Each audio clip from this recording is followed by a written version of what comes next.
হরে কৃষ্ণ। অপরা একাদশী ব্রত যেটি পালন করতে হবে 23শে মে 2025 অর্থাৎ শুক্রবার। এই একাদশী সম্পর্কিত বিস্তারিত ভিডিও আমাদের এই চ্যানেলে রয়েছে, আপনারা গিয়ে দেখে নিতে পারেন। আমরা এই পর্বে শুধু একাদশীর ব্রত মাহাত্ম্য কথাটি নিয়ে আলোচনা করব। অপরা একাদশীর ব্রত মাহাত্ম্য কথা। মহারাজ যুধিষ্ঠির শ্রীকৃষ্ণকে বললেন, হে কৃষ্ণ, জ্যৈষ্ঠ মাসের কৃষ্ণপক্ষে একাদশীর নাম কি এবং তার মাহাত্ম্যই বা কি আমি শুনতে ইচ্ছা করি। আপনি অনুগ্রহ করে তা বর্ণনা করুন। শ্রীকৃষ্ণ বললেন, হে মহারাজ, মানুষের মঙ্গলের জন্য আপনি খুব ভালো প্রশ্ন করেছেন। বহু পুণ্য প্রদানকারী, মহাপাপ বিনাশকারী এবং পুত্র প্রদানকারী এই একাদশী অপরা নামে খ্যাত। এই ব্রত পালনকারী ব্যক্তি জগতে প্রসিদ্ধ লাভ করে।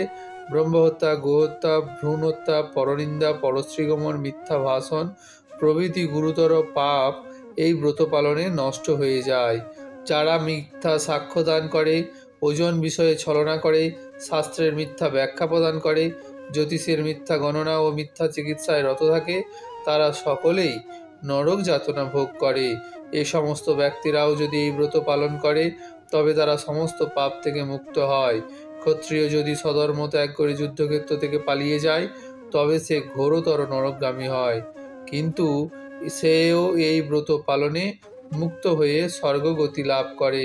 মকর রাশিতে সূর্য অবস্থানকালে মাঘ মাসে প্রয়াগ স্নানে যে ফল লাভ হয়, শিবরাত্রিতে কাশীধামে উপবাস করলে যে পুণ্য ফল হয়, গয়াধামে বিষ্ণুপাদ পদ্মে পিণ্ডদানে যে ফল পাওয়া যায়, সিংহ রাশিতে বৃহস্পতির অবস্থানে, গৌতমী নদীতে স্নানে, কুম্ভ কেদারনাথে দর্শনে, বদ্রিকাশ্রম যাত্রায় ও বদ্রী নারায়ণ সেবায়, সূর্য গ্রহণে, কুরুক্ষেত্র স্নানে, হাতি ঘোড়া স্বর্ণদানে এবং দক্ষিণা সহযোগ্য সম্পাদনে যে ফল লাভ হয়, এই ব্রত পালনে অনায়াসে সেই সব ফল লাভ হয়ে থাকে।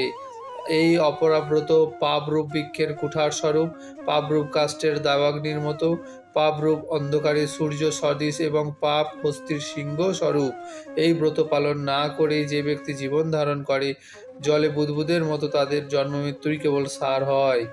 অপরা একাদশীতে উপবাস করে বিষ্ণু পূজা করলে সর্বপাপ মুক্ত হয়ে বিষ্ণু লোকে গতি হয়। এই ব্রত কথা পাঠ ও শ্রবণ করলে সহস্র গোদানের ফল লাভ হয়। ব্রহ্মাণ্ড পুরাণে এই ব্রত মাহাত্ম্য কথা বর্ণনা করা হয়েছে। এই হলো অপরা একাদশীর ব্রত মাহাত্ম্য কথা। হরে কৃষ্ণ।